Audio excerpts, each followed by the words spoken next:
Oke anak-anak, Assalamualaikum warahmatullahi wabarakatuh. Alhamdulillah, hari ini kita masuk ke bab baru ya, bab tentang kerjasama. Nah, judulnya lengkapnya adalah kerjasama dalam berbagai bidang kehidupan.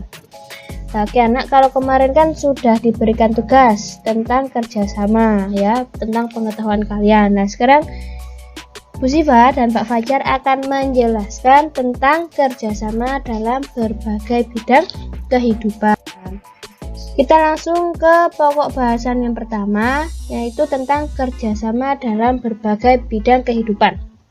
Nah, sebelum itu anak-anak perlu kalian ketahui bahwasanya sejarah itu sudah mencatat bahwa perjuangan bangsa Indonesia bisa merdeka itu berkat adanya kerjasama antara rakyat Indonesia. Nah, jadi tanpa adanya kerjasama itu mustahil sekali orang Indonesia bisa merdeka. Nah, adapun dengan adanya kerjasama ini, maka mewujudkan adanya rasa persatuan dan kesatuan. Jadi, sekilas tentang persatuan dan kesatuan. Persatuan dan kesatuan itu berasal dari kata satu yang berarti utuh dan tidak boleh terpecah belah. Persatuan mengandung makna terikatnya beberapa bagian menjadi satu kesatuan, sedangkan kesatuan berarti keadaan yang merupakan satu keutuhan. Nah, jadi anak-anak, pada saat itu, persatuan dan kesatuan ini menjadi senjata yang paling ampuh untuk merebut kemerdekaan. Bukannya bambu runcing atau pedang atau peluru, tapi senjata orang Indonesia yang paling ampuh dalam meraih kemerdekaan itu adalah adanya rasa persatuan dan kesatuan.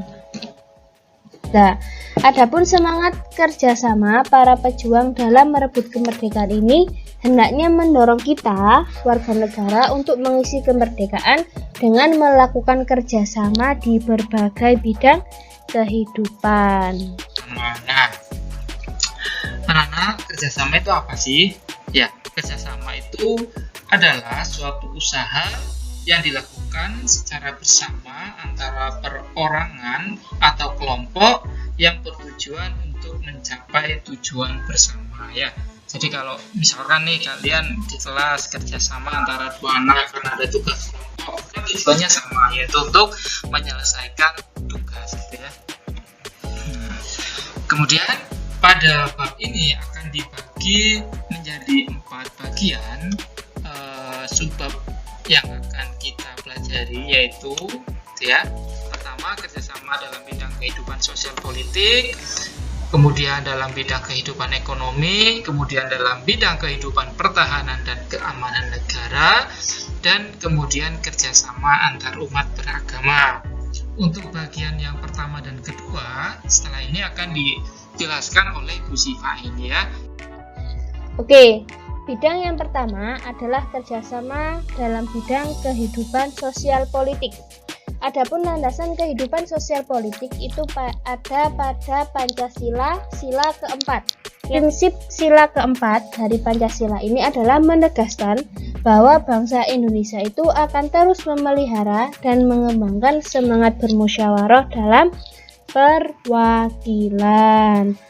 Karena dengan adanya permusyawaratan itu dapat mengatasi paham perseorangan dan menghadirkan rasa persatuan. Jadi anak-anak, kalau kita bermusyawarah itu kan otomatis kan kita akan menampung beberapa pendapat orang ya. Jadi saat itu kita tanpa membedakan orang ini agamanya apa, sukunya dari mana, kita tetap menghormati apa yang mereka kemukakan. Nah, makanya itu dalam permusyawaratan itu menghadirkan rasa persatuan.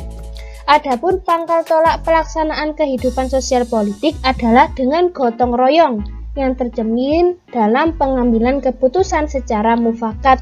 Karena mufakat itu bisa diperoleh jika adanya sikap menghormati dan tidak memaksakan kehendak ya. Jadi pangkal tolaknya itu adalah saat kita musyawarah, kita kan bergotong royong bersama-sama untuk mengambil keputusan mufakat yang bisa disepakati semua pihak. Nah, dari situ kita akan menyampingkan sisi egois kita. Jadi kita lebih untuk menghargai pendapat orang lain dan tidak memaksakan kehendak. Oke, yang kedua adalah kerjasama dalam bidang kehidupan ekonomi. Landasannya ada pada pasal 23A dan pasal 33 ayat 1 Undang-Undang Dasar Negara Republik Indonesia tahun 1945. Lah, pada pasal tersebut dijelaskan bahwasanya kegiatan ekonomi harus menggunakan prinsip kerjasama, saling membantu dalam suasana demokrasi ekonomi untuk mencapai kesejahteraan bersama secara adil. Ingat anak-anak ya, secara adil. Adapun bentuk usaha perekonomian dengan prinsip kekeluargaan, contohnya di sini adalah koperasi. Nah, karena di dalamnya ini terdapat beberapa keunggulan anak-anak. Keunggulan yang pertama, nah coba kita lihat ya. Di sini ada yang namanya dasar persamaan. Jadi artinya itu setiap anggota dalam koperasi itu mempunyai hak suara yang sama, tanpa memandang ras, perbedaan ras, suku, budaya, dan sebagainya. Juga ada persatuan. Artinya dalam koperasi setiap orang dapat diterima menjadi anggota tanpa membedakan agama, suku bangsa, dan jenis kelamin. Kemudian juga ada pendidikan. Artinya koperasi itu mendidik anggotanya untuk hidup sederhana, tidak boros, dan suka menabung. Juga ada demokrasi ekonomi, yang artinya adalah imbalan jasa yang disesuaikan dengan jasa masing-masing anggota berdasarkan keuntungan yang diperoleh.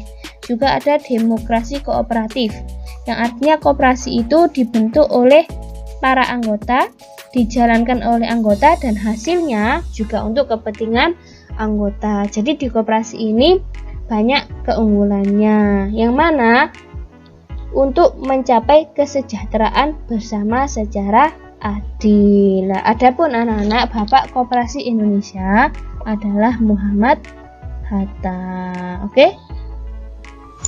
Baik anak-anak, setelah dijelaskan oleh Bu Siva pada bagian pertama dan kedua, kemudian saya akan mencoba menjelaskan kepada kalian bagian ketiga dan keempat, yaitu yang ketiga, kerjasama dalam bidang kehidupan pertahanan dan keamanan negara.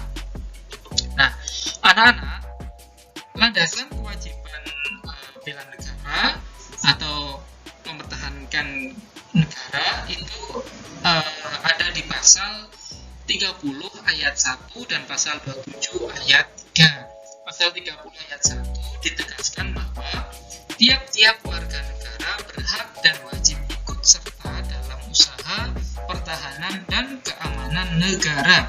Nah, untuk menguatkan pasal ini, untuk lebih menjelaskan, maka bisa dijelaskan di pasal 30 ayat 2, yaitu usaha pertahanan dan keamanan negara dilaksanakan melalui sistem pertahanan dan keamanan rakyat semesta oleh TNI dan Polri sebagai kekuatan utama dan rakyat sebagai kekuatan pendukung. Nah, jadi di negara kita ini yang tugas utama yang untuk mempertahankan keamanan negara atau kedaulatan negara adalah TNI. Sementara untuk pertahanan dan kedaulatan negara adalah TNI. Sementara untuk keamanan negara tugas utamanya adalah Polri. Nah, rakyat ini sebagai kekuatan pendukung jika suatu waktu dibutuhkan. Tapi kan negara kita belum mewajibkan kewajiban bela negara ya, seperti kalian ketahui Korea Selatan, mereka mewajibkan bela negara kepada seluruh warganya. Nah, kenapa kok Korea Selatan melakukan seperti itu? Karena ya itu kan mereka kondisinya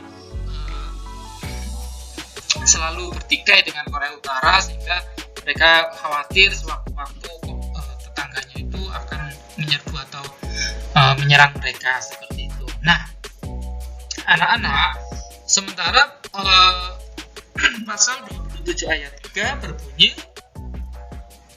setiap warga negara berhak dan wajib ikut serta dalam upaya pembelaan negara. Jadi membela negara itu merupakan suatu hak dan kewajiban yang warga negara yang diatur dalam Undang-Undang Dasar negara kita ya.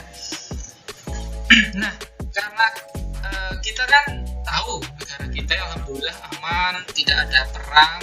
Tetapi meskipun tidak ada perang, kita masih ada konflik horizontal ya. Nah, jadi itu sebuah tantangan bagi kita untuk mempertahankan pertahanan dan keamanan negara. Nah, sebagai warga negara, wujud nyatanya apa sih? Contoh-contohnya yang bisa kalian kerjakan secara nyata. Nah, paling umum, paling bisa dikerjakan adalah ikut memelihara keamanan lingkungan atau biasa disebut Siskamling ya, sistem keamanan lingkungan. Nah, ikut berpartisipasi dalam menjaga keamanan lingkungan, kemudian juga ikut menjaga keharmonisan antar warga, tidak menimbulkan gejolak-gejolakan atau menimbulkan pertikaian antar warga. Kemudian saling membantu antar warga, gotong royong bisa, terus kerjasama dalam bidang apapun lah ya, yang penting bisa meningkatkan pertahanan dan keamanan. Kalau warganya damai, warganya tidak ada pertikaian, maka itu akan berdampak luas, minimal berdampak di dalam lingkungan itu pertahanan dan keamanan nyaman. Nah, kalau semua warga seperti itu, maka insya Allah dalam satu negara juga akan menimbulkan pertahanan dan keamanan yang kuat. Jadi aman dan damai seperti itu ya, anak.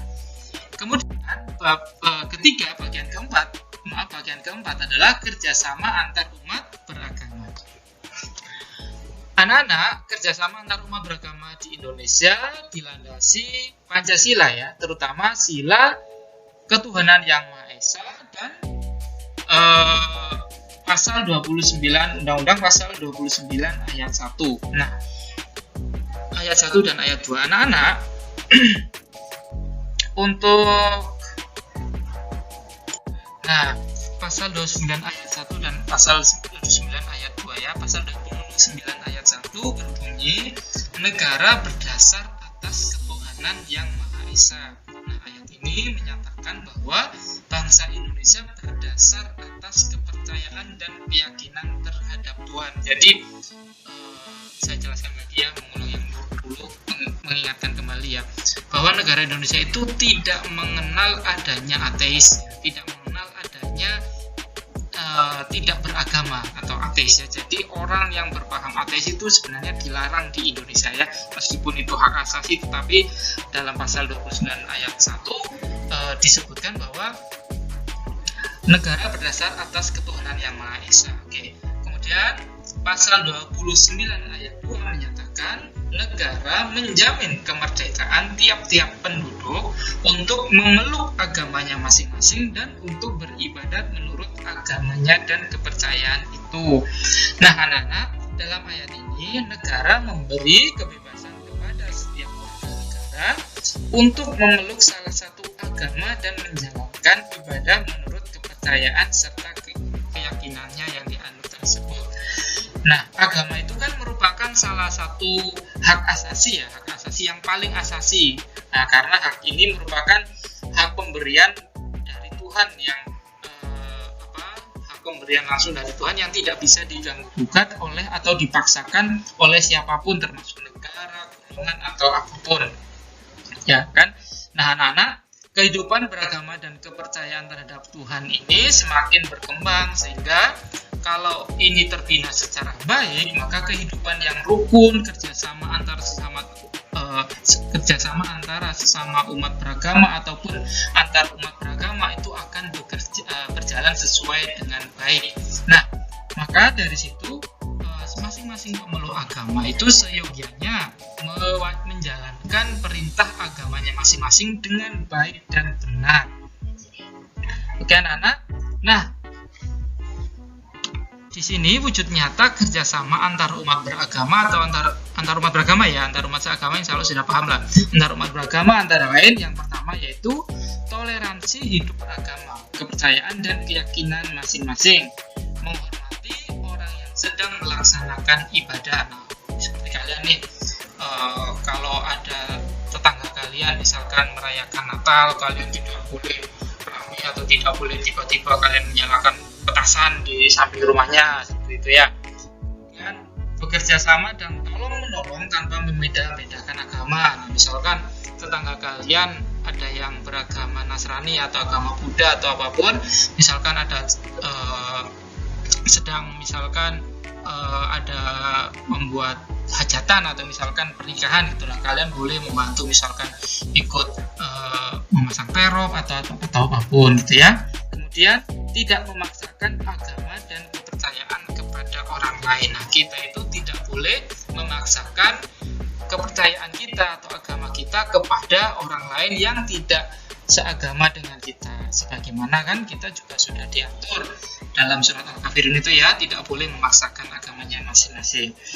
Oke anak-anak, nah kerjasama antar umat beragama ini merupakan hubungan sosial antara manusia dan tidak dilarang oleh negara selama kerjasama ini tidak merugikan, ya tidak, ingat-ingat, tidak merugikan orang lain, juga tidak merugikan agama dan bangsa dan negara ya.